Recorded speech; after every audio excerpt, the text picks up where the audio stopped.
예전에 제가 부목사로 사역을 하던 그 교회에 집사님이 보이스피싱을 당할 뻔했던 얘기를 이제 들려준 적이 있어요. 직장을 다니는 딸하고 이제 두 사람이 함께 사는데 하루는 딸이 출근을 한 지 채 10분이 지나지 않아서 딸한테 좀 모르는 번호로 이렇게 전화가 왔다는 거예요.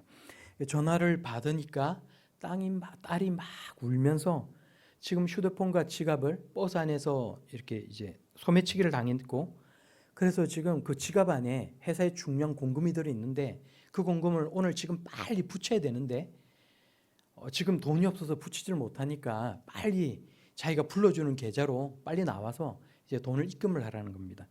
근데 이 집사님이 아무리 들어봐도 자기 딸 목소리가 분명히 맞더라는 거예요. 그래서 너무 이제 딸이 울면서 다급하게 막 말을 하니까 아유 알았다고 이야기를 하고 뭐 이렇게 빨리 이제 은행으로 가서 그 돈을 붙이기 위해서 뭐 집에 돈이 있었는지 뭐 찾아서 붙이려고 했는지까지는 모르겠지만 이제 빨리 이제 통장을 들고 막 나가려고 이제 현관문을 열려고 막 가는데 갑자기 문이 벌컥 열리더니 누군가가 들어오더라는 거예요. 그런데 이 집사님이 그 들어오는 사람을 보고 속설아치게 놀랐는데 딸이 들어왔다는 겁니다. 딸이 막 이렇게 들어오면서 놀란 표정으로 이야기하기를 엄마 전화를 해도 왜 안 받고 지금 도대체 어딜 가시는 거예요? 그렇게 묻더라는 거예요. 이 집사님이 네가 지금 나한테 전화를 하지 않았냐? 회사 공금을 붙여준다고 해서 이제 은행으로 가서 돈을 붙이려고 했다라고 하니까 딸이 막 화를 내면서 지금 무슨 말을 하는 거냐? 나는 소매치기를 당한 적도 없고 한 번도 내 지갑에 회사 공금을 넣어 다닌 적이 없는데 지금 무슨 소리를 하느냐? 막 그렇게 이야기를 하더라는 거예요. 평소에 생각을 해보니까 딸이 회사에 출근을 하게 되면 오후가 되기 전까지는 한 번도 그 집사님한테 전화를 한 적이 없더라는 겁니다. 그날따라 이제 딸이 아침에 전화가 와서 너무 목소리가 똑같아서 이 집사님이 속을 뻔했던 건데 딸도 그랬다는 거예요. 그날따라 한 번도 아침에 회사를 출근하면서 자기 엄마에게 전화를 한 적이 없는데 유독실이 그날따라 엄마한테 너무 전화를 하고 싶었다는 거예요. 그리고 아무리 전화를 걸어도 계속해서 통화 중인데 이게 그냥 그렇게 회사를 갈 수도 있었지만 너무 이상한 기분이 들어서 회사에서 내려서 급히 택시를 타고 집을 왔는데 그런 일을 자기 엄마가 당하고 있었다는 거예요. 여러분 생각해보면 이게 너무나도 무섭고도 황당한 이야기 아닙니까? 어제 국민일보 기사를 보니까 부산에서 자영업을 하시는 분이 계시는데 이분이 이제 문자 메시지가 왔다는 거예요. 택배 수신 주소가 잘못되었으니까 이제 여기 밑에 있는 그 링크로 주소로 눌러가지고 주소를 바꾸라는 거예요. 그래서 이 집사님이 아마 자기 집에 올 택배가 있었는지는 모르겠지만 그걸 눌렀는데 그러고는 갑자기 뭐 이렇게 핸드폰이 멍통이 되면서 금액이 3억 8,300만 원이 자기 계좌에서 빠져나갔다는 겁니다.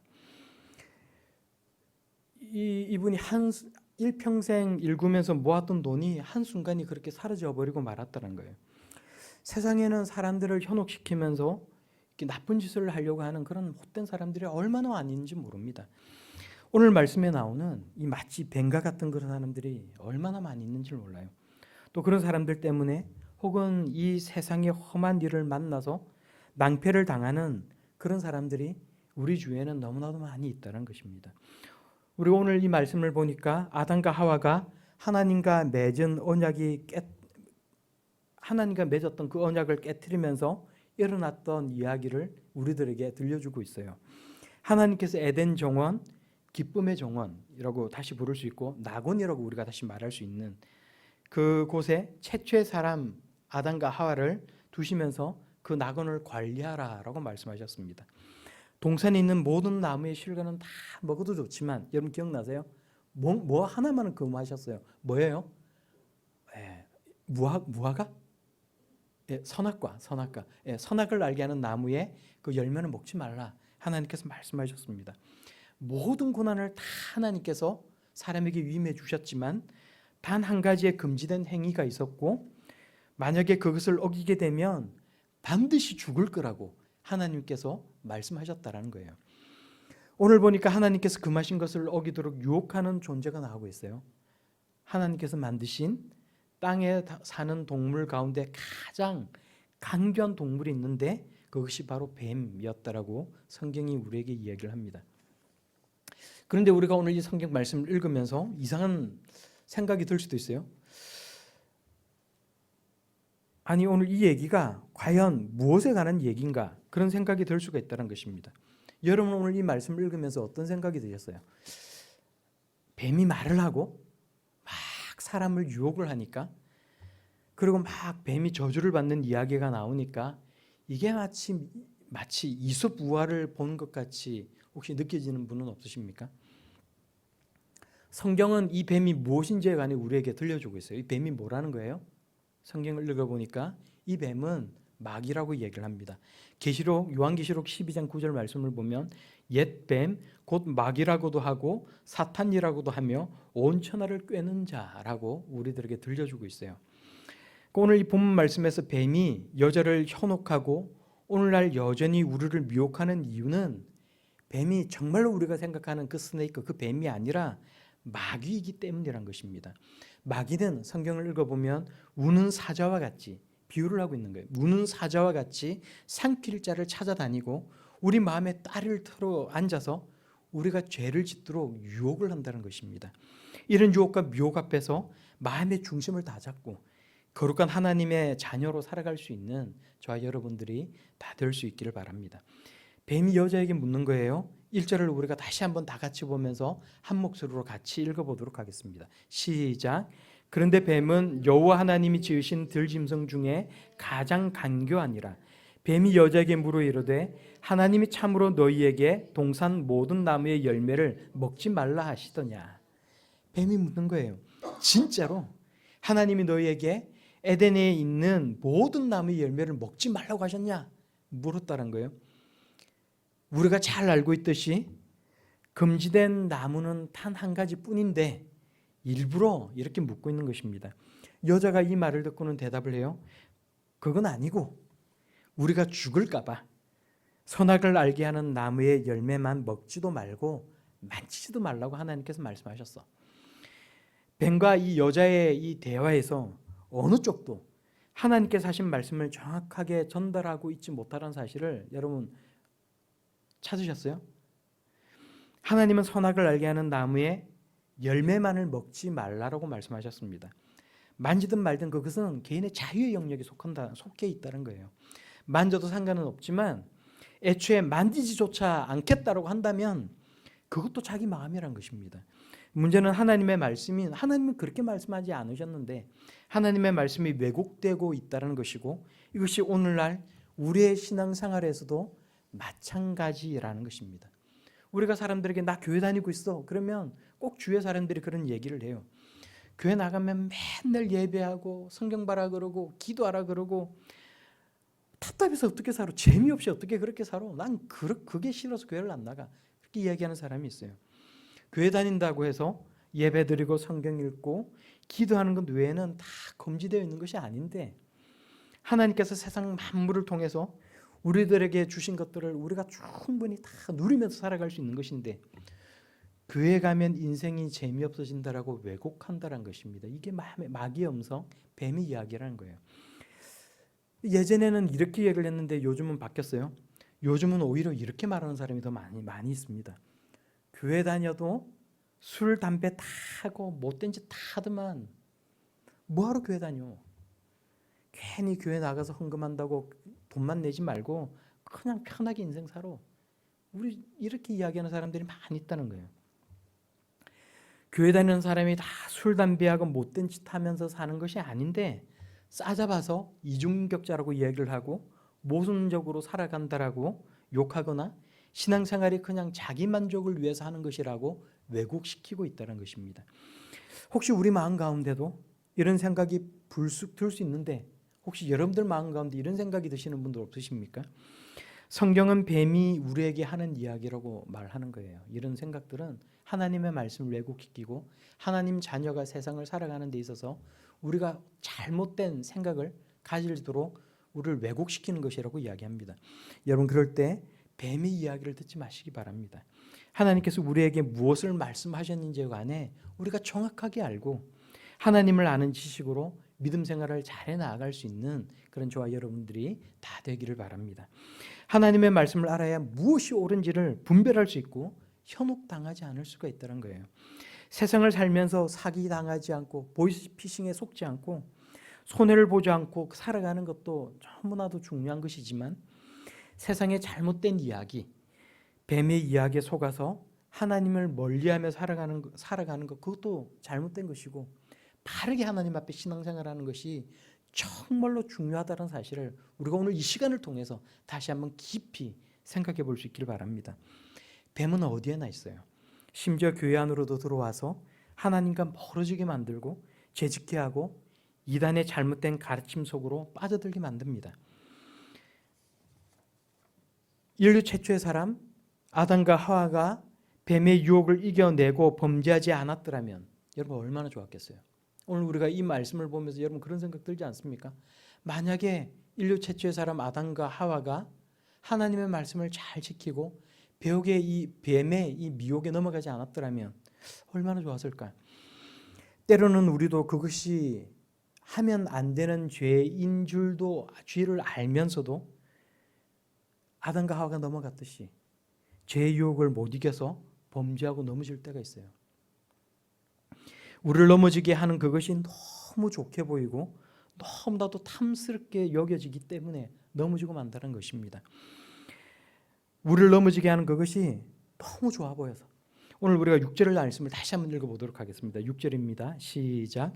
여자가 그 나무를 본즉 먹음직도 하고 보암직도 하고 지혜롭게 할 만큼 탐스럽기도 한 나무인지라. 여자가 그 열매를 따먹고 자기와 함께 있는 남편에게도 주매 그도 먹은지라. 아멘. 죄를 짓고자 하는 그것을 본즉 먹음직도 하고 보암직도 하고 탐스럽더라라고 이야기를 하는 거예요. 그래서 그것 때문에 그 유혹을 떨쳐내지 못했다는 것입니다. 그리고 죄를 짓게 되면 그 죄를 짓기까지 처음 한 번은 너무 어려운데 한 번 짓고 나면 그 다음부터는 너무 쉽게 그 죄를 반복해서 짓는다는 거예요. 죄라는 것이 굉장히 자극적인 것 아닙니까? 말주신경을 자극하고 너무나 그게 자극적이어서 그것을 너무나도 하고 싶은 거예요. 그 유혹을 떨쳐낼 수가 없는 거예요. 우리의 뇌는 자극에 반응을 하게 되어 있고 그 자극이 계속해서 반복되면 그 다음부터는 마치 흙바닥에 물길이 나듯이 우리는 쉽게 유혹을 당하기 쉽게 된다는 거예요. 습관적으로 죄를 지을 수밖에 없다는 거예요. 그게 우리의 뇌라는 것입니다. 그래서 한번 길이 나고 나면 그걸 끊기가 너무나도 어렵다는 거예요. 우리에게 혹시나 이런 유혹이 있지는 않습니까? 남을 비방하는 것, 거짓말을 하는 것, 습관적인 욕설을 내뱉는 것, 막 습관적으로 성질을 내는 것, 생각을 해보면 너무나도 많이 있어요. 습관적으로 술을 마시고 담배를 피는 것, 도박을 하는 것, 그것이 어떤 큰 것이 되었든지 작은 것이 되었든지 간에 다 마찬가지 아닙니까? 육신의 정욕과 안목의 정욕, 안목의 정욕이라는 것은 눈의 정욕이라는 것 아니에요. 우리가 보면 그 유혹을 떨쳐내지 못한다는 거예요. 안목의 정욕, 이생의 자랑에 현혹되어서 스스로 끊기 힘들고 스스로 고치기 힘들 정도로 무언가에 우리가 탐닉되어 있다면 유혹을 이기고 우리 안에 거룩함을 회복해 나갈 수 있도록 하나님 앞에 도와달라고 간절하게 기도할 수 있는 우리 모두가 다 되기를 바랍니다. 여자가 결국 그 열매를 따먹고 그것을 자기만 먹은 것이 아니라 성경을 보니까 자기 남편에게도 줍니다. 한글 성경에는 여자가 그 열매를 따먹고 자기와 함께 있는 남편에게도 주매라고 표현되어 있지만 원래는 원어 성경을 보거나 영어 성경, 어떤 영어 성경이든지 간에 영어 성경을 보면 이 행동들이 하나하나 다 분리되어 있는 것을 볼 수가 있어요. 여자가 그 열매를 취했다. 그리고 먹었다. 그리고 자기와 함께 있는 남편에게도 주었다라고 얘기를 해요. 다시 말하면 무슨 얘기예요? 그 열매를 취했을 때 먹지 않을 기회가 있었다는 거예요. 취했을 때 먹지 않고 생각을 바꿀 수 있는 기회가 있었다는 것입니다. 또 자기가 먹은 후에라도 남편에게는 주지 않을 수 있었다는 거예요. 남편 아담도 하와가 주는 그 열매를 받기 전까지나 아니면 받은 후에라도 그 열매를 먹지 않을 수 있었다는 것입니다. 기회는 있었다는 거예요. 그러나 두 사람은 모두가 다 그 열매를 먹어버리고 말았다는 것입니다. 멈출 수 있는 기회가 있었지만 두 사람은 결국 하나님의 말씀을 어기고 범죄하고 말았다는 거예요. 선악을 알게 하는 나무를 보았을 때 먹음직하기도 하고 보암직도 하고 지혜롭게 할 만큼 탐스럽기도 했는데, 그런데 막상에 그 열매를 먹고 나니까 성경이 어땠다고, 그 결과가 어땠다라고 우리에게 이야기해요. 막상 먹고 났을 때, 먹고 나니까 자기가 기대했던 거와는 완전히 다른 결과가 나타나고 말았다는 것입니다. 이게 적절한 비유인지는 잘 모르겠지만 우리는 생각할 때 훔친 사과가 맛있고 몰래 먹는 사과가 맛있는 줄 알았는데 그것이 썩은 사과였고 곰팡이가 핀 사과였다는 거예요. 우리가 7절 말씀을 다시 한번 같이 읽어보도록 하겠습니다. 7절입니다. 시작. 이에 그들의 눈이 밝아져 자기들이 벗은 줄을 알고 무화과 나무 잎을 엮고 치마로 삼았더라. 아멘. 선악을 알게 하는 나무의 열매를 먹었는데 그 두 사람의 눈이 열렸어요. 그리고 자기들이 벗은 줄을 알고 무화과 나무 잎을 엮어서 치마로 삼았더라라는 겁니다. 하나님께서 우리에게 주신 성이라는 것은 원래는 너무나도 아름다운 것이고 순수하고 깨끗한 것인데, 죄를 지어서 그 죄가 두 사람의 심령 가운데로 들어갔을 때 왜곡된 성에 관해 알게 되었다는 거예요. 왜곡된 성적인 욕망이 생겨났고, 그래서 갑자기 먹고 있는 것이 부끄럽게 생각되기 시작했다는 것입니다. 선악을 알게 하는 나무의 열매 그 자체에 어떤 그런 성분이 있다는 것이 아니라 금지된 것을 어기고 죄를 지었을 때 사람의 마음에 선이 아닌 악을 향한 욕망이 자리를 잡아버리고 말았다는 것입니다. 그래서 나무 이름이 선악을 알게 하는 나무라는 거예요. 그 나무의 열매를 먹었을 때 정말로 뭔가 선악을 알게 하는 능력을 주는 것이 아니라 그 나무가 그런 역할을 하는, 하나님의 말씀을 어겼을 때 그 죄가 그 사람 마음 가운데 생겼을 때 선악을 알게 되었다는 것입니다. 어떤 이단들은 이 말씀을 가지고 이상하게 해석을 해요. 에덴 동산 중앙에 선악을 알게 하는 나무가 있다는 것이 무엇을 의미하는 거지? 동산 중앙에 나무가 있대. 여자가 뱀의 유혹을 받고 선악과를 따먹었다고 하는데 따먹었다라는 표현이 성관계를 했다는 그런 표현 아니야? 이야기를 해요. 실제로 굉장히 이렇게 언론에 크게 떠들썩하게 나왔던 그런 이단에서 이 얘기를 해요. 우리나라에 있는 수많은 이단이 이 이야기를 합니다.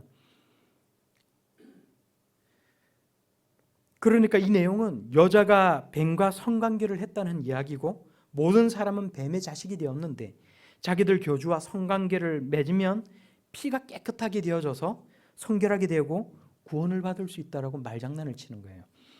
우리나라의 대표적인 이단들이 엄밀히 주장하고 있는 공통적인 교류라는 것입니다. 겉으로는 아니라고, 우리는 이런 얘기 하지 않는다라고 이야기를 하지만 끊임없이 그 안에서 성적인 문제가 발생하는 이유가 여기 있다는 거예요.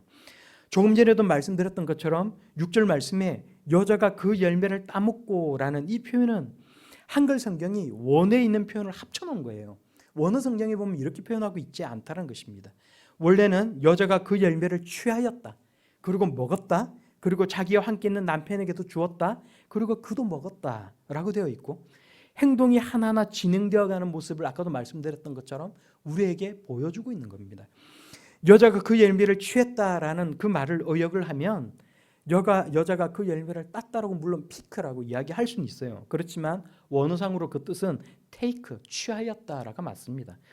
따먹다라가 성관계를 하다라는 의미를 가지는 건 국어사전을 찾아보면 여러분 이런 말 나오지 않습니다. 이것은 굉장히 비속어 아니에요? 나쁜 사람들, 불량한 사람들이 쓰는 비속어 아닙니까?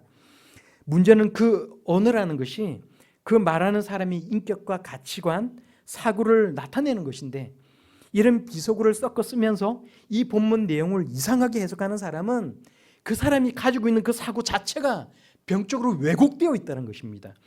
여러분, 우리가 동요를 불러요. 깊은 산골 옹달샘 누가 와서 먹나요? 우리 옹달샘 노래를 불러요. 아이들도 부르고 학교 선생님들도 가르쳐요. 초등학교 선생님들도 아이들에게 이 노래를 가르칩니다. 그런데 누군가가 이 노래를 이야기를 하면서 진지하게 말을 하는데 이것이 사실은 성적인 이야기야. 옹달샘이 가르치는 건 뭐고 토끼가 가르치는 건 뭐야. 이런 얘기를 하면 여러분, 그 사람이 정신적으로 문제가 있는 사람이라고 여기지 않을 사람이 누가 있겠어요? 마찬가지인 겁니다. 창세기에서 또 우리가 생각을 하면 하나님의 이름이 왜 이렇게 다르게 나타나냐 생각해 볼 수 있어요. 제가 지금 무슨 얘기를 하냐면 그 사람이 바라보는 그 사람의 사고, 그 사람이 가지고 있는 프레임이 전혀 다른 것을 보게 한다는 거예요. 창세기 1장에는 엘로힘이라고 나온다고 이야기를 했어요.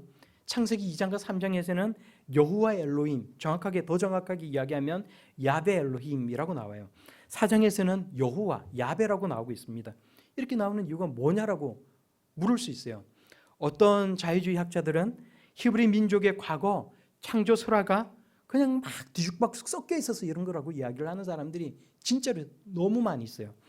하나님의 이름을 엘로힘이라고 하는 문서가 있고 야베라고 하는 문서가 합쳐져서 하나가 된 것이 지금 우리가 가지고 있는 성경이라고 이야기를 하는 사람들이 많이 있다는 겁니다.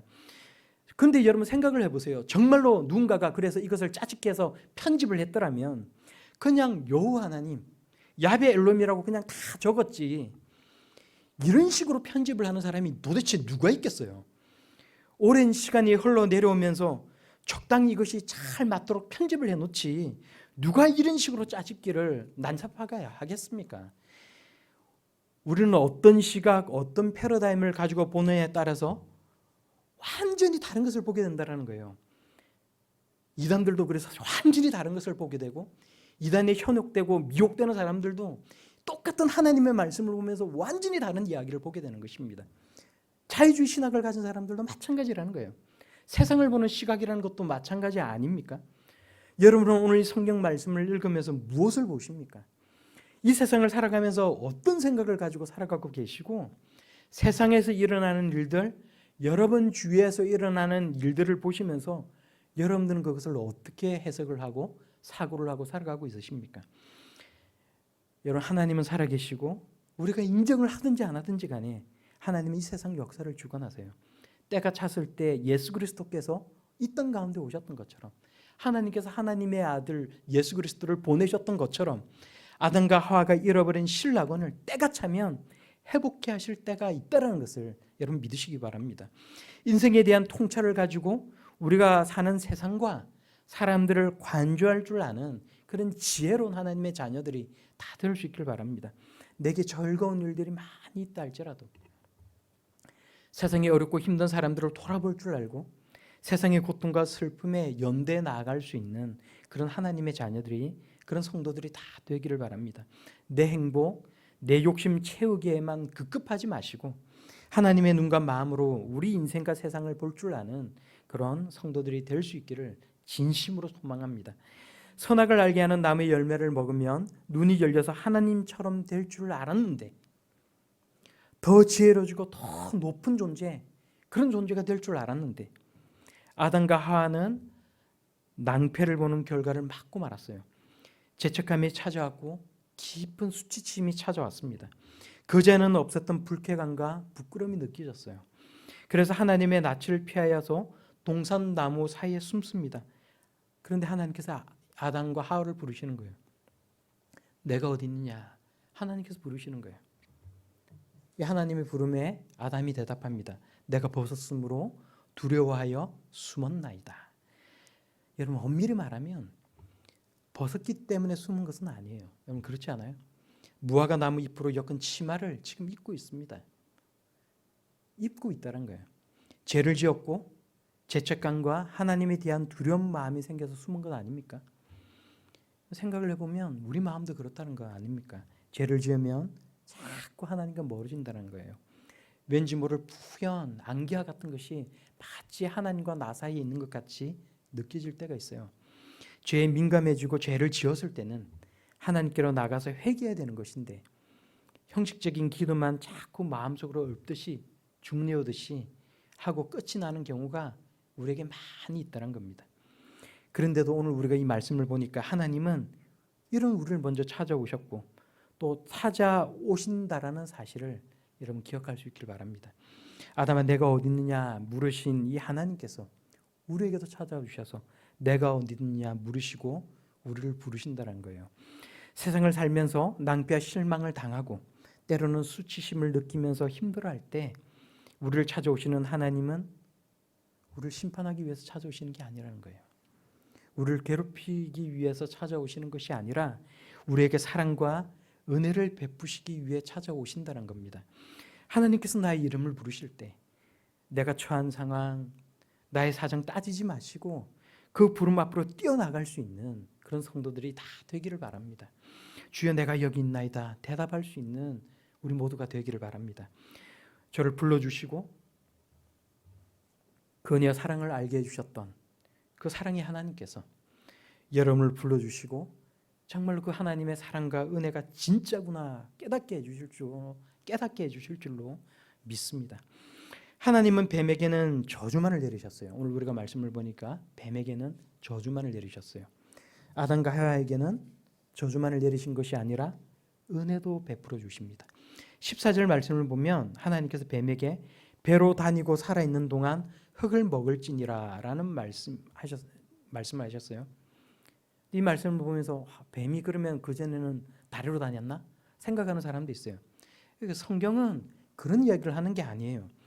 아담과 하와를 미혹하고 현혹시켰던 이 마귀에게 하나님께서 하신 말씀은 뭐예요?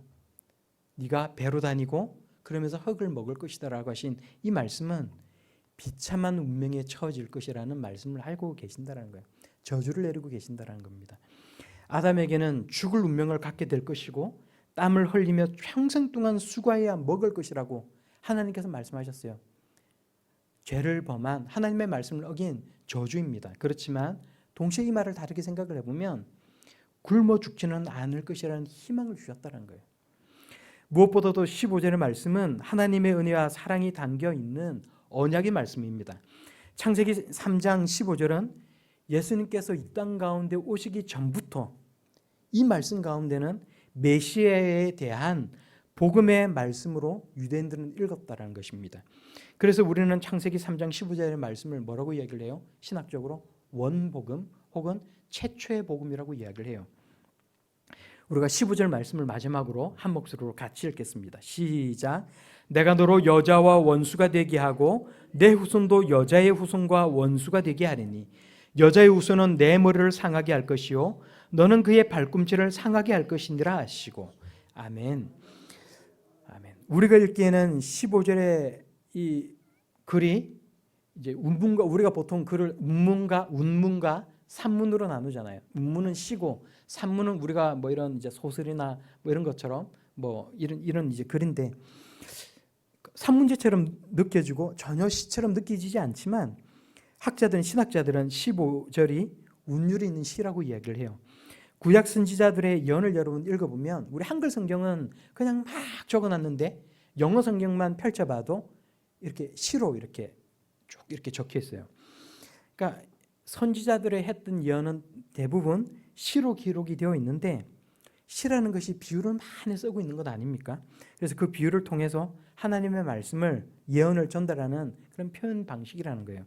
근데 15절도 마찬가지라는 겁니다. 내용을 보면 마귀와 여자가 원수가 된다고 말씀하고 있어요.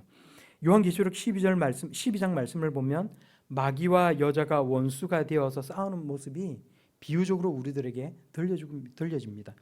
마귀의 후손과 여자의 후손도 또 원수가 된다라고 오늘 15절 말씀이 우리에게 말씀하는데 예수님은 복음에 대항한 유대인들을 향해서 뭐라고 말씀하셨어요? 마귀의 후손이 누구라는 거예요? 예수님께서 하신 말씀은 복음에 대항하는 예수님께 대항하는 유대인들을 향해서 너희는 너희 아비 마귀에게서 났다라고 말씀하셨어요. 바리새인들을 향해서 독사의 자식들이라고 말씀하셨는데 이 말은 그냥 욕이 아니고 마귀의 후손들이라는 뜻을 가지고 있다는 것입니다. 하나님과 예수 그리스도에게 대적하는 자가 마귀의 후손이고 여자의 후손은 예수 그리스도를 가리키고 있다는 거예요. 예수 그리스도는 마귀의 머리를 상하게 할 것이고 마귀는 예수 그리스도의 발꿈치를 상하게 할 것이 장차 실현될 복음의 내용이라고 우리에게 들려주고 있다는 거예요. 예수 그리스도의 십자가의 사건을 우리들에게 들려주는 말씀이라고 우리가 이 말씀을 통해 알 수가 있다는 것입니다. 여러분, 복음에는 하나님의 의가 있어요. 복음을 통해 죄인이 하나님의 의를 덧입어서 구원을 얻고 신락원을 잃어버린 낙원을 회복해 나갈 수 있습니다. 또 복음에는 하나님의 사랑이 있어요. 하나님이 세상을 이처럼 사랑하사 독생자를 주셨으니 이는 그를 믿는 자마다 멸망치 않고 영생을 얻게 하려 하심이라. 하나님은 우리에게 말씀하시는 거예요. 하나님의 사랑이 있어요. 복음에는 하나님의 비전과 소망이 있습니다. 하나님 나라는 이 땅 가운데 실현이 될 것이고 우리는 영생을 누리면서 기쁨과 행복이 담이 없는 그런 삶을 살아가게 될 것입니다. 여러분 믿으십니까? 그러므로 성도 여러분, 당장 힘들고 어려운 일이 우리에게 있다 할지라도 하나님의 음성 듣기를 사모하고 하나님의 부름에 기쁘게 반응할 수 있는 그런 저와 여러분들이 다 되기를 바랍니다. 마음속에 잊고 있던 복음을 회복해 나갈 수 있기를 바랍니다. 세상 속에서 갖게 되는 낭피와 실망, 수치와 절망 속에서 뱀의 이야기를 들을 것이 아니라 하나님의 말씀을 들음으로써 희망과 기쁨을 가지고 살아갈 수 있는 그런 저와 여러분들이 다 될 수 있기를 우리 예수님 이름으로 간절히 축원합니다.